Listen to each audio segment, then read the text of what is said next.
What up, everybody? I'm going to initiate a call to action for everyone to donate $1.99 so that you can access the back catalog of the podcast as well as to help your podcast grow. I'm trying to grow the podcast, and I want to do that with you guys and make it better and brighter and bring you more information. So if you want to access the back catalog and help support me as an artist, I appreciate you. And please donate at anchor.fm underneath Lockdown Universe. Thanks so much, and enjoy the show.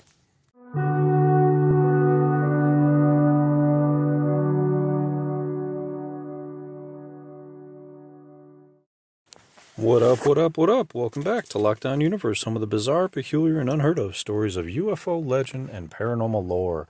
Welcome back, welcome back. Happy to be back. Hopefully you guys are doing excellent and taking care of yourselves.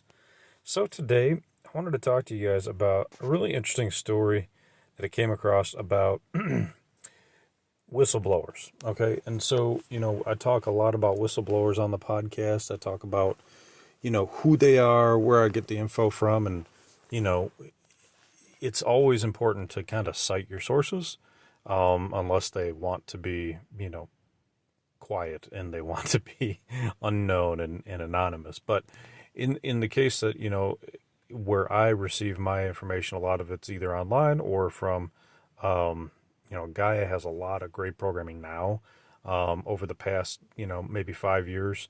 Gaia started off kind of as Gaiam, and they were like a meditational, new age channel, and then eventually over time kind of really evolved into this all-encompassing, not just, whistleblower testimony, but also new age meditational energy, and a lot more.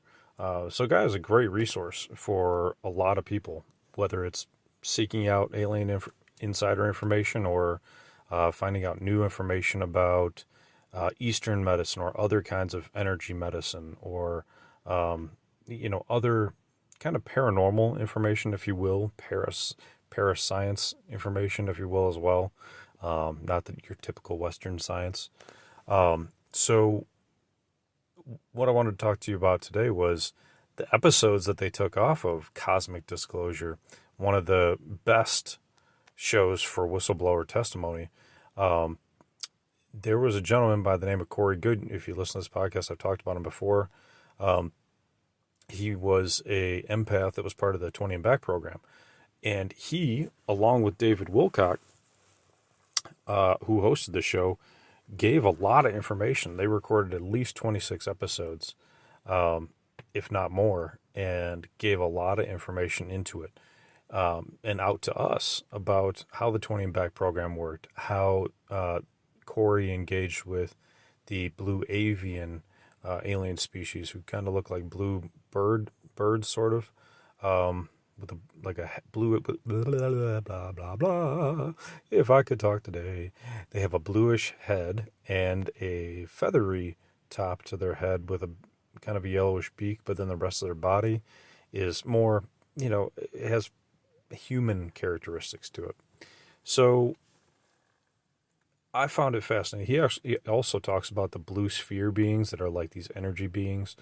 And he also talked about these battles that he had to fight, psychological battles, like we were talking about the other day, where we have these empaths that go on to the battlefield that fight draconians who try to basically mind control everyone. So we have to have our own psychic powered people to fight on the battlefield to protect us and protect our soldiers. So Corey talked a lot about this, and those episodes, if you were lucky enough to see them, were fascinating. I got to see a good bunch of them, but it's been some time now. I'd love to go back and see them. I can't find them anywhere. You can't find them on YouTube because Gaia blocked them on there. They're not on the Gaia network anymore. And, it made me wonder, what exactly happened. So came across a good article that talked about it and, why Corey left, and why David Wilcock, who was basically one of the foremost researchers in, alien whistleblower testimony, alien abductions, alien encounters, UFO crash ships, FOIA requests, all that kind of stuff. He's done all that research, and done a lot of it outside of Gaia as well. But let's go into this. So this actually, Corey Goode separating and David Wilcox separating from Gaia actually went to court. Gaia sued him, and they sued Corey, and they took him to court, saying, "Oh yeah, you owe us all this money." Meanwhile, they're a $200 million a year company. They're big, publicly traded streaming platform. So after leaving Gaia, this is on the Daily Beast, by the way. After leaving his Gaia show in 2018, so it's been about 5 years. 5 years, right? 5 years. Corey Goode engaged in a long-running feud with the company. In March 2020, Goode sued Gaia, who then sued him back, but Goode sued Gaia first, alleging that the company had engaged in an elaborate conspiracy against him. This is interesting, right? Because we're all fascinated with conspiracy and media conspiracy. And if he's saying that they conspired against him, I want to know a little bit more about it. So later, Gaia filed a countersuit accusing Goode of defamation and concocting various schemes to sabotage the company. Seems a little far-fetched, but okay. So much of the lawsuit centers around who has the right to talk about the bird-like species called the blue avians, as well as a covert space agency that Goode talks about, and other issues. So Goode doesn't just talk about aliens, he claims to have met them. Goode was hired as an empath when he was 6 years old to join a group called the Secret Space Program. And in the 20-year contract, which people called 20 and back, he met the Blue Avians. Goode also claims they had a close connection with those aliens, as well as a soul group that he was a member with. And he was brought to Earth to help with planetary ascension. Kind of like a starseed, if you will. So Goode joined Gaia in 2015, and shortly before this, Gaia founder Jirka Raizavi spun off a hugely successful yoga equipment business called Gaia, and focused exclusively on his conspiracy theory heavy streaming channel. So Corey talked a lot about the Blue Avians, and he was part of the disclosure community. Goode also co-hosted the Gaia show Cosmic Disclosure, earned tens of thousands of dollars in speaking fees at alien-themed conferences, and has nearly 70,000 Twitter followers. So he filed trademarks on some of his key phrases, like the Secret Space Program, 20 and back, and Blue Avians. The article says that's an odd move if they actually do exist and they aren't his own creations. So the article kind of says, hey, he might be telling a lie because he's trying to trademark something that aren't actually his. Well, the Secret Space Program isn't called the Secret Space Program by the government, right? It's its own entity. It's probably got its own name, but it's not called the Secret Space Program, and the Blue Avians are called something else in their own language, and then the 20 Back program probably isn't called the 20 Back program. So he has every right to trademark whatever he wants. So Gaia started becoming interested in the Blue Avians to a bizarre degree, according to a report.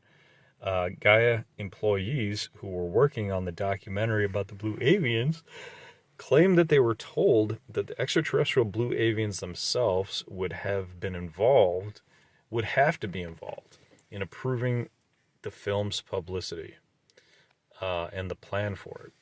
So Gaia denied the claim, but that's interesting because if that's true, then that's kind of saying that these Blue Avians do exist. Goode's relationship with Gaia turned sour over what he describes in his lawsuit as abuse, from a top Gaia employee he claims threatened him with a gun and pressured him to make 26 episodes of his show in a single week. 26 episodes. Imagine that. Think about all the dedication it takes to make one episode and the pre-planning and the writing. You have to, I mean, if you were part of a secret space program, you'd have to write all this info out. You'd have to get prepared. You'd have to write everything down. You'd have to get ready. And you'd have to have talking points. You'd have to maybe write out, a lot of information for, on a teleprompter to make sure that you have your information correct. There's a lot that goes into making one episode of something, much less 26 in 1 week. So if that claim is true, that's a big problem for Gaia. Unless Corey agreed to it, which I don't imagine anybody would agree in making 26 episodes of a show in 1 week. Gaia, for its part, counters that Goode was getting anxious because he was running out of things to talk about. I don't know if he was getting anxious. I think making 26 episodes in a week might make somebody anxious and having to fulfill your what they expect out of you, but maybe you didn't sign up for that contract. I know for a fact that they record stuff back to back, episodes back to back, because you can see these guys it looks like they're in the same exact position, they're wearing the exact same clothes, which is a dead giveaway, and it just looks like they're recording them back to back. So it's pretty clear that they do these recordings pretty much sequentially. They get people out there. They're like, hey, okay, we're going to spend the day. We're going to record however many we can record, and then we'll bring you back and we'll record some more, So that's kind of where it's at. And a lot of times, these episodes, some of the episodes are filled with good information. Some of them, they're kind of more just like speculation and rants. So, obviously the good ones, they have some detail. They can go off on a little bit of speculation, but you kind of want to have, a pretty nice structure to it to make it a good quality episode. So that's what I find a little bit, disheartening if the 26 episodes of a show in 1 week was true. The Gaia lawyers also claimed that after quitting, Goode owed the streaming company $25,000 in advance to appear at a conference, as well as a hefty relocation payment that was meant to help Corey move for his job. 2 months after Corey quit, they found a new insider, an insider named Jason Rice. Remember, I was looking for the name of the other empath that was on the program. I couldn't remember his name. That's his name, Jason Rice. Kind of a quiet guy, nice guy, peaceful. If he's part of this empath program, boy, holy cow, he's such a quiet, sincere dude, seemingly, that I can't imagine what he's gone through. But Jason Rice also started to talk about the 20 and back missions that he was on, the secret space program, and the Blue Avians. So Corey was salty about that, right? He was kind of ticked off that somebody else was talking about it. And so through his attorney, Goode sent a letter to Gaia telling them to stop using his trademark terms. And basically saying that Rice was a lackluster counterfeit for Mr. Goode's story. So that's too bad because, Rice was more quiet, but not any different really from Goode, other than the fact that he was just a little bit more, laid back, chilled out, kind of relaxed dude. So that's kind of what we have. So that's where that part ends. Gaia alleges that Goode attempted to get back at the company with a series of defamatory allegations, and they allege that Goode was involved in a scheme to accuse top brass of practicing Luciferianism, in other words, of being Satan worshippers and cannibals. And so it just gets really weird and really kind of far out there. But if you believe that people are trying to take your work and make it garbage, or take your work and defame you, you're going to make accusations, and hopefully he's trying to, bring to light something that's true. Do I know? I don't know for sure, but I hope so. I hope he's, not just lying. Um, so then Wilcock was like, I got to get out of here too, because, you know, they're trying to take him down. I'm probably next because Wilcock, was a force on that show, and he was friends with Goode, and he brought him on the show, so it was like a big deal. So Wilcock also claimed that the owners and the showrunners were doing a lot of negative things behind the scenes. Now, Wilcock felt like his name was getting dragged through the mud too, so that's why he left. And Wilcock wrote a huge letter in an attempt to smear the Gaia executives as Satan worshippers. So he did. There was a whole letter. And he felt like there were some dark forces. I read the letter. This was years ago. I think it was like 2019. He wrote a letter saying, hey, I'm sorry, I have to leave. These guys are dark forces. They're trying to, shut us down and quiet us down. And, we're not going to just be okay with it. We're going to, leave. He basically did. I haven't seen him on any other shows. He might have made his own show somewhere, somehow, but I haven't seen it. So it's interesting. But what Gaia claims is that Wilcock was taken away from the network because Corey Goode promised him that he would allow him to join the Blue Avian Soul Group to get out and to become part of their group and to come off the planet, basically. Take him off the planet and become part of this soul group to help planetary ascension. That's what Gaia is claiming. I mean, and this is a network. The network is claiming that Goode promised him that they would get off the planet with these blue avians. And I believe in aliens, but it's just like, it's so bizarre to hear a network come out and sue you for saying that. Or their belief that that's what happened. It just seems so bizarre. And they've had lots of other guys that have been involved in the secret space program come on Gaia and speak their truth. So, why are they going after these guys so hard? Well, they believe that they defamed the network. And then Corey, launched his suit. So, of course, the company's going to sue back. That's what companies do. They got lawyers. That's what they do. They got the money, they got the power, they're going to sue you back. So it's like, you as the little guy are fighting a network that's worth $200 million annually. Like that's a lot of dough, man. They can afford the lawyers, even if they spent $1 million on lawyers. What is it to them if they can, get somebody to be quiet and get sued for defaming them, like it's nothing. So there you go. There's the story, and then there's like even a little bit more where it comes to Corey's testimony in court and them saying that he has to plead the fifth because if he told the truth that he would basically be committing perjury because his story may or may not be true. There's just all this craziness around it.